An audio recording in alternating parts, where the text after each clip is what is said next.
Welcome back to Understanding the Times. Today the topic is poverty. Joining me is Larry Tierney, who is the deacon here at our church and treasurer, and we're going to, which it's fitting, right? The treasurer should talk about poverty. It seems fitting.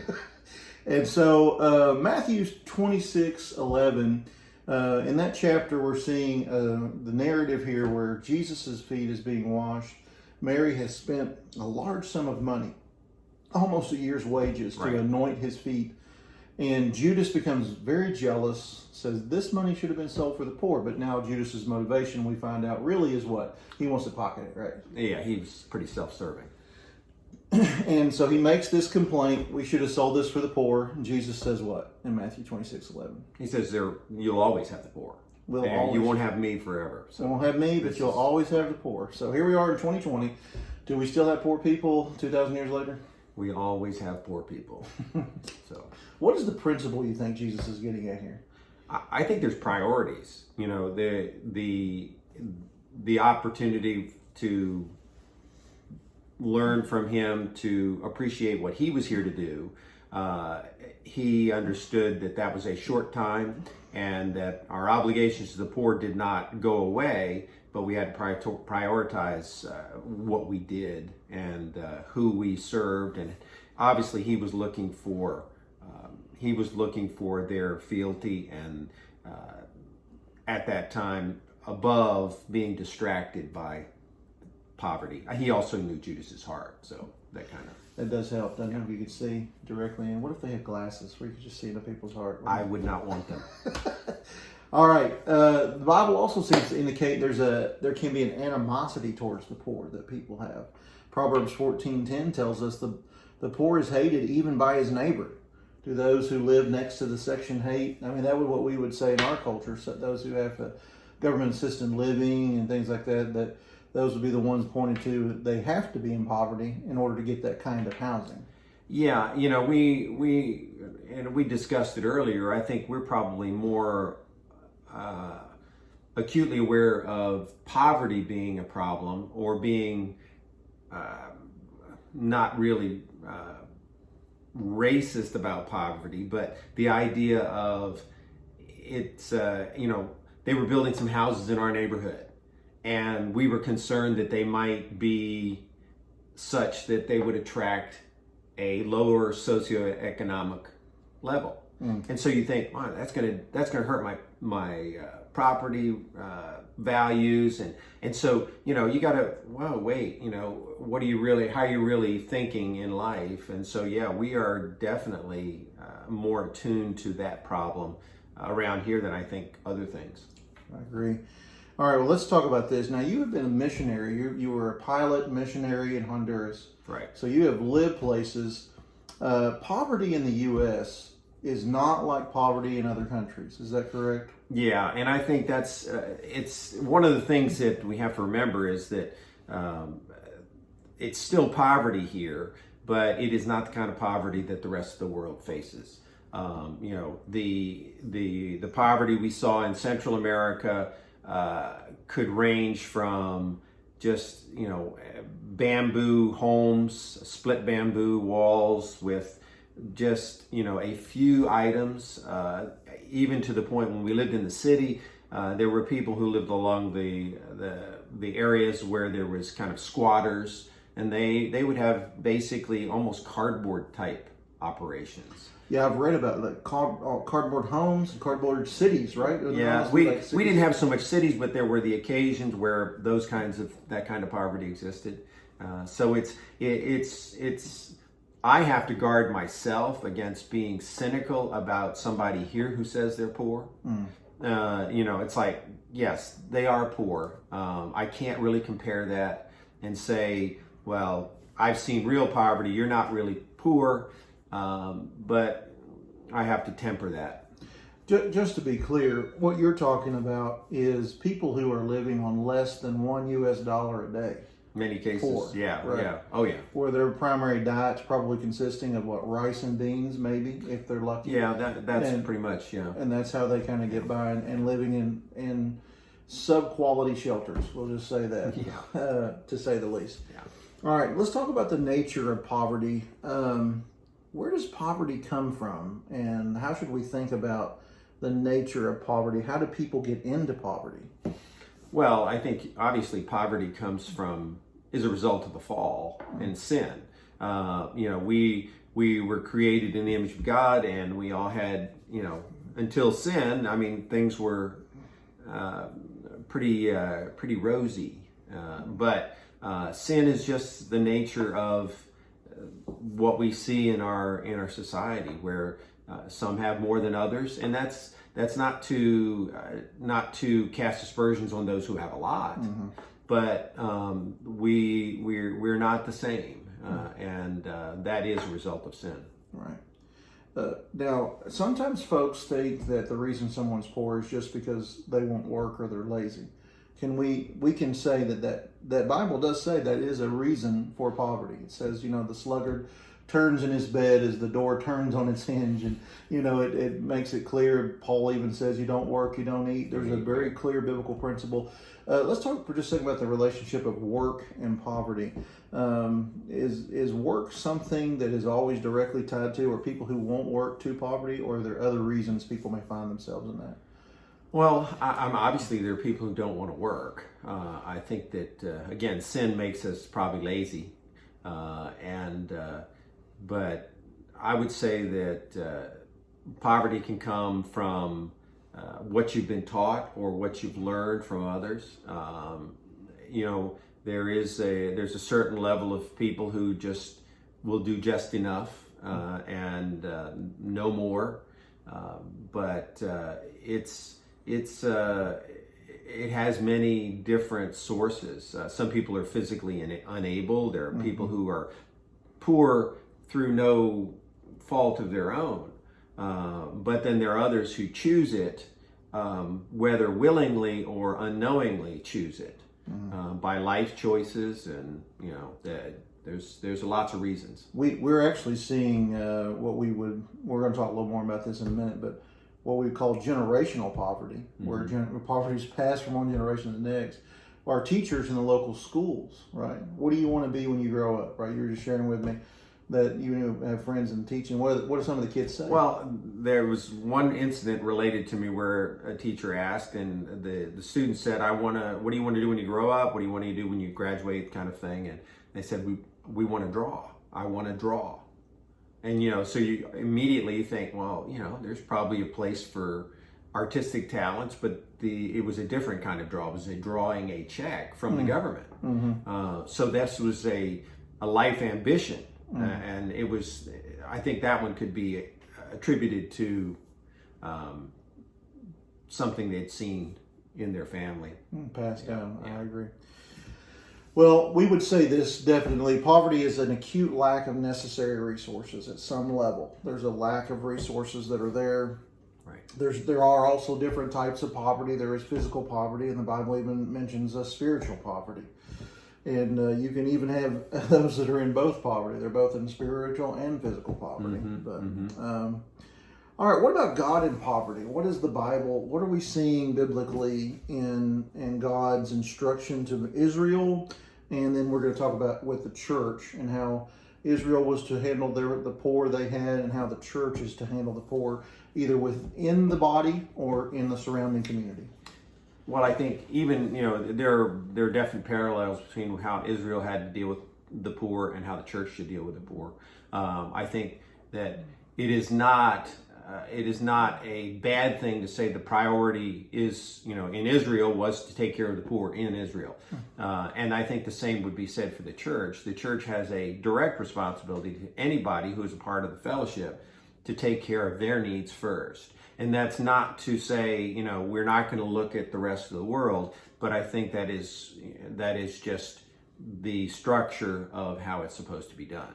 And I would say that may be a misconception in our community, because we get daily calls wanting help from the community to the church. And I think I'll say this to you. We could empty Grace Baptist Church's entire checking account into our community, and I don't know that we would have made much of an impact. Right. And that's again, people are not connected right now. I mean, they're looking for connections, but I think that there are a lot of people who are disconnected from any fellowship of believers. And so they figure, well, the churches, they care about people, so they'll help me. It may be appropriate to help some of those people when they cold call. But generally speaking, that's it's difficult to gauge the veracity of those needs. That's right. And then you were telling us here about the church too, right? Then we have we see this in Acts, right? That it says that no one in the body there in Acts went without. Everyone gave so that every person who is part of the body, their needs would be met. And I think that you're right in saying that we have first an obligation to the body, and then there's an extension. You were bringing up even in the Old Testament, there were clear laws, right? Like we see this practiced, and Leviticus talks about that. It's in the outline we've given you all. And Boaz was gleaning in the field, right? And he left he was, reaping and left some of the gleanings for Naomi and Ruth. Right. So there was practices in place. They didn't have Social Security and some of the things we have, but they had things they were commanded to do, and many in Israel observed that. But you pointed out something, though, important, though. Did Israel have a responsibility past Israel? There doesn't seem to be a lot of they were supposed to be an example to the world, and I think that but there was not they were maybe even more closed off to the rest of the nations, as it were, than the church is. The church has more of a responsibility, I think, to reach beyond themselves than the nation of Israel did. But even still, they were not to abuse the poor of any nation, I don't believe. But as Christians and in the New Testament, we have a mandate to go beyond ourselves. And so that's probably a little bit different there. All right. Is it fair to say that God does love the poor? Oh, absolutely. Sure. Could we actually say, too, that there are some things the poor understands biblically, some biblical concepts those in poverty understand better than those of us in the middle, or maybe even past us into a rich socioeconomic status? Oh, yeah. I think that, it is just, the camel in the eye of the needle kind of thing. It's difficult for somebody who has their physical needs met abundantly to see their spiritual needs. They do go hand in hand sometimes. There's usually, when people have physical needs or financial needs, they become better prayers. It is a difficult way to learn about God, but I think that the poor do have insights on the provisions God makes better than those who have much. I would agree with that 100%. So, as Christians, we should respond in a similar way, seeking as best we can with the resources we have to love first and foremost those in the body, and then those that surround us. Here at Grace, we make several efforts to do that, particularly around the holiday season. We've got several ministries, and if you're interested in that, we'll talk to you more about it. But for the sake of time, we're going to move on now. Let's go back to the 60s for a minute, Larry. You want to? Yeah. Remember the 60s? I do Larry? remember the 60s. I don't. I wasn't around. But in 1964, President LBJ, it's Larry, that's Lyndon Baines, Johnson, declared war on poverty in January of 1964. At that time, the U.S., and this is again according to how it was defined, but they defined and found that 19% of Americans were living in a state of poverty. Almost, I guess, by their definition, that'd be a fifth of the population in poverty. Close to it. A large concentration of which could be found here in Appalachia. Right. And so today they would say it's around 10.5%, again, according to who's defining it. But would we say his war on poverty was successful? I personally wouldn't, just because, again, where what defines poor is always a little tricky. And, we don't really, we still see, if we can ride around our own community, and we can see that poverty has not been eradicated.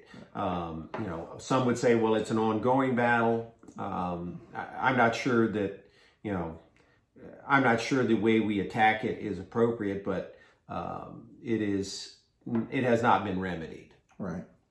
There was some growing cynicism on really what President LBJ did was put more of a welfare state in place in the 60s in the areas of healthcare and different programs, food stamps and things like that.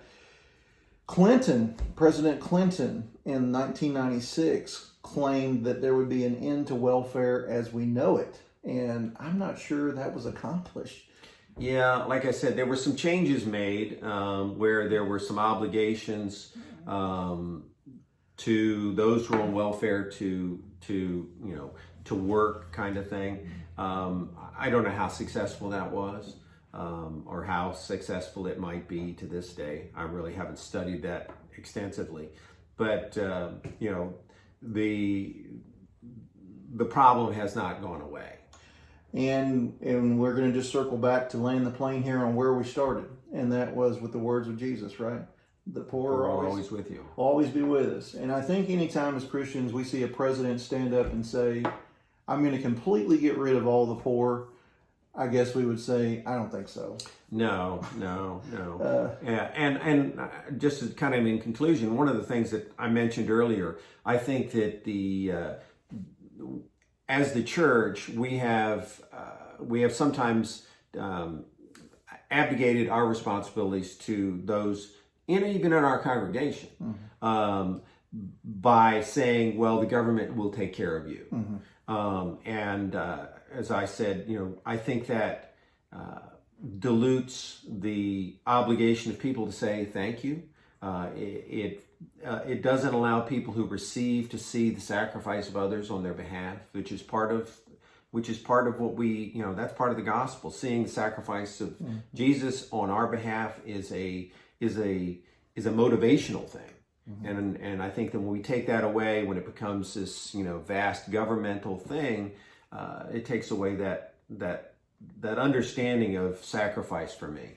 Well, you said before we started filming, you've never wrote the government a thank you note, right? No, not yet. The government has given you. No. But when you were a missionary and you were dependent on those gifts. Yeah, when, of course, we never found ourselves in a state of poverty. I suppose that when we were students, we probably fell in that 19%. But the reality is that when people made a sacrificial gift to support our ministry, there was an obligation to say thank you, to use those resources wisely. So that part is kind of taken away when it becomes a faceless, nameless entity that gives you those resources. That's a good point. I think it's a good place to end the plane. Larry, thank you. We're going to be back next week, and we're going to be talking about the value of human life.